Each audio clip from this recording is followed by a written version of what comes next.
Welcome back to my channel, people. First off, I'm gonna start off for thanking you guys for 20 subscribers. It's not a lot, but it's a lot to me.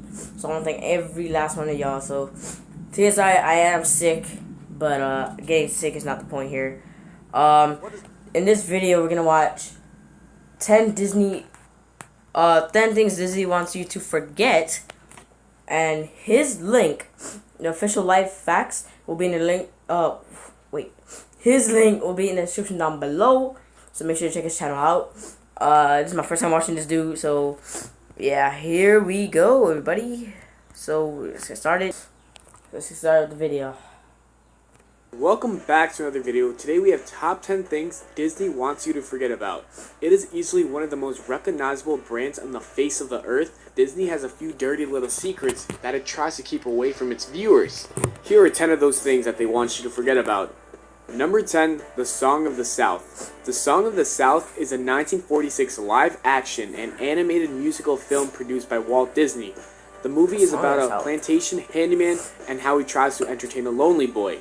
The film takes place after the Civil War, which means that slavery has been abolished. People have been criticizing this movie since the first day it came out, and it is unlikely that the hate will stop anytime soon.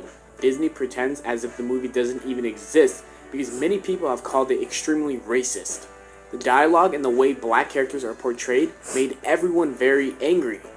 It is the only Disney movie that was never given a US home release in its full and unedited state. The reason for that is because the company does not want anything to do with the Song of the South. Number 9. I don't know if y'all hear that, but that's the thunder or something. I don't know. Oh yeah. Hold up, guys. Sick, man.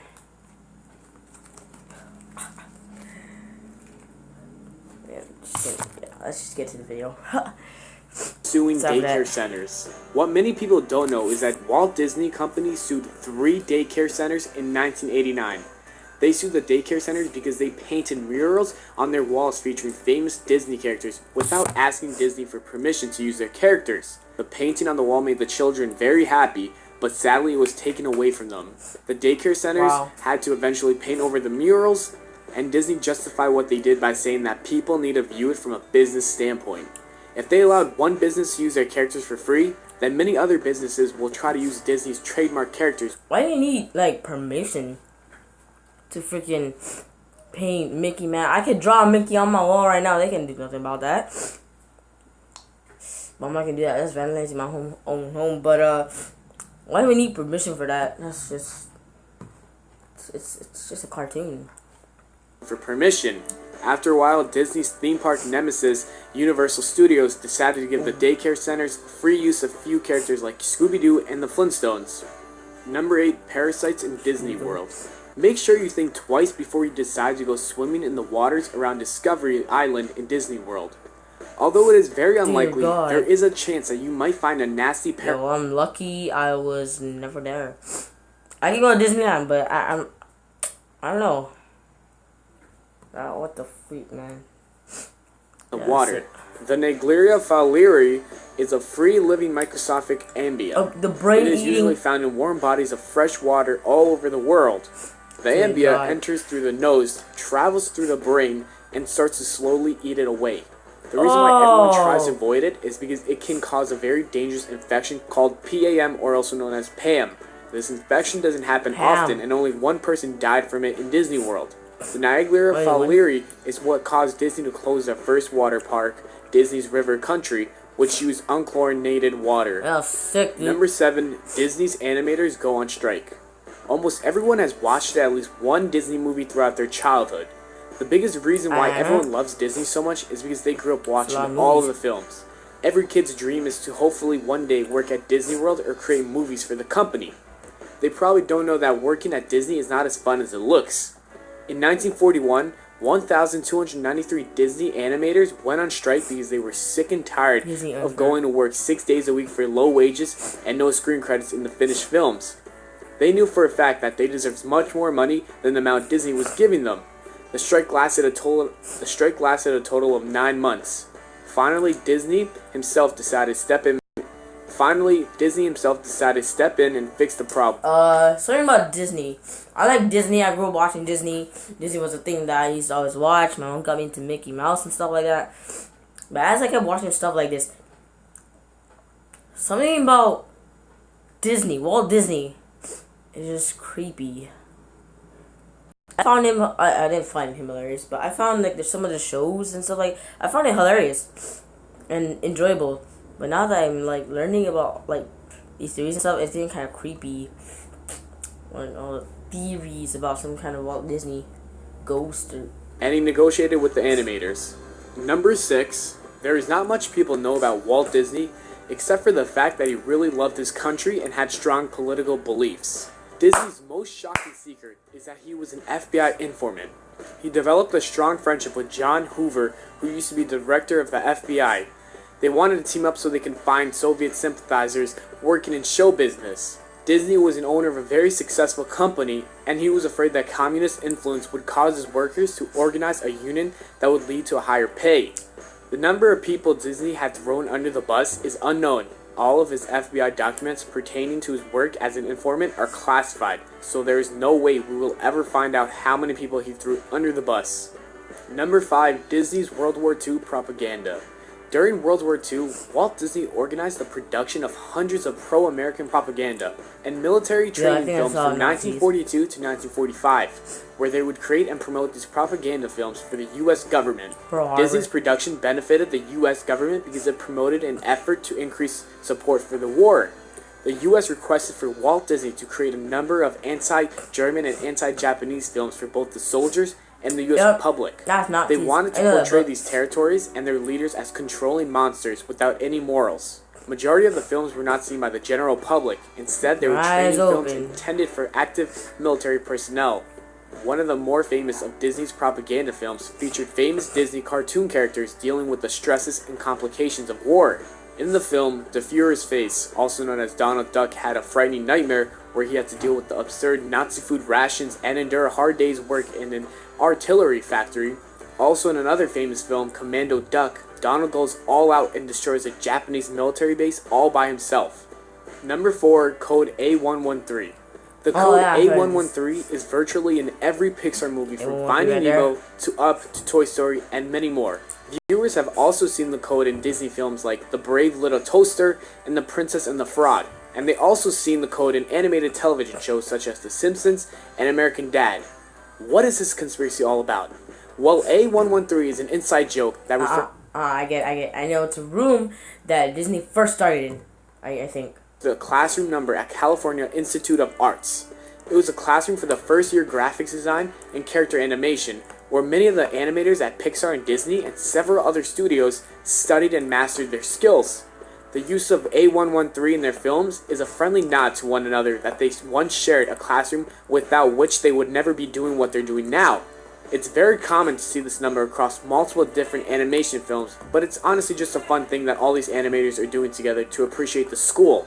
Number 3, Toy Story is suspiciously similar to a 1980s TV Christmas special. In 1995, Toy Story transformed the world of animation by introducing kids to CGI. But on top of the technical accomplishments, it's also a great story. It's hard to believe that no one ever thought of doing a movie about toys coming to life before, right? Well, 9 years before Toy Story, during the Christmas times, ABC had a TV special called The Christmas Toy. Similar to Toy Story, it starts a group of toys that come to life when no one is around, but the resemblance goes past even that. In the movie, the main toy character is a toy who grows insecure when he hears that his owner gets a new present that could simply replace him as a new favorite. Also, in the Christmas toy, the new toy that arrives turns out to be a conceited character from outer space who has a difficult time separating between the fantasy world and reality. Her name is Meteora, and she is a queen of the asteroids. Sadly, this queen doesn't understand she is just a toy, similar to Buzz Lightyear. Toy Story shares many other similar qualities to the Christmas toy, but we must continue with our list. Number 2, Monsters, Inc. already has a live-action version. Let's face it, like I mentioned earlier, Pixar is notorious for making unofficial remakes. Still, one of their most unoriginal movies that they created is Monsters, Inc. The concept of a society of monsters whose job is to scare children is something that made everyone in the kids' movies business wish they thought it before.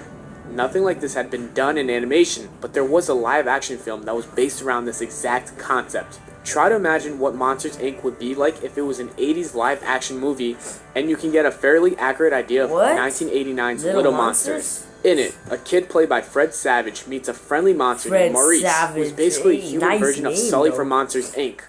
In the movie Little Monsters, it turns out that every kid's room there is a portal to a world ruled by monsters. In Monsters Inc., it's in their closets. And closets right here?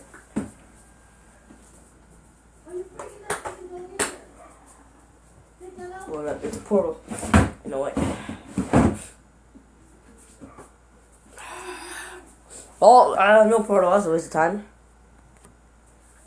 It's under their beds, but the basic idea is the same. Both movies have a main villain who dresses more irritable than the rest of the monsters, and who kidnaps a human child for its own evil purposes. Those are more creepy than Number 1, Yippies invade Disneyland. On August 6, 1970, the Los Angeles chapter of the Youth International Party, also known as Yippies, assaulted Disneyland in California and took several sections of the amusement park. The Yippies that took Disneyland that day were part of a leaderless but well-known countercultural organization that showed free speech and anti-war protests all over the country. In an effort to gain publicity for their cause, the Disney Yippies wanted to disturb as much of Disneyland as they could, seeing the park and the thousands of tourists visiting that day as representatives of the man. After changing a few American flags with the Youth International Party flags, and commonly being as annoying as you can imagine, Disneyland security stepped up and kicked the Yippies out of the park. At which point the Yippies disbanded their protests, threw up a peace sign, and disappeared in heartbeat. Thanks for watching the video, guys. I hope you enjoyed it. If you did, don't forget to leave a like. I hope you enjoyed as well, guys. So please check out Official Life Facts. The link is in the description down below. Please like and subscribe. I'd be very much appreciated. I thank you for 20 subscribers. It may seem like a lot, like, alright, you're so funny, you know. Yeah, I'm not trying to be funny. I'm trying to be real right here, because it just excites me, man. I want to thank y'all. So, please like and subscribe. That would be very much appreciated. So, his link will be down in the description down below. I just said that. I don't know why I said it twice. And make sure to find that portal for me. I'll show you a tour of my closet, so you can find it. I'm joking. That's not even funny. But I hope you guys like and subscribe. I make videos probably mainly on the weekends or Mondays. Oh, mainly on the weekends. Probably some days, somewhere around today. Or wait, I did make one today. Why? I'm not thinking right. I'm too sick. Okay, but somewhere around. Mainly the weekdays. The weekdays are, of course, gonna be when I'm gonna make videos, and the weekdays are probably, which means I'll probably make videos. Now, I hope you guys enjoyed. Please like and subscribe for like the 3rd time. I don't know why I said that. I'm not mad at y'all, but I just hope you guys like and subscribe. So, thank you. Like, my first video got so many views. I hope they can get that much views again, because I thank y'all for viewing that much. So, peace out. I will make gameplays or maybe top 5s. I'll try my best to make top 5s. Yeah. So, I hope you guys enjoyed. Please like and subscribe. Peace out. It's your boy Rice Reacts here. Peace out again.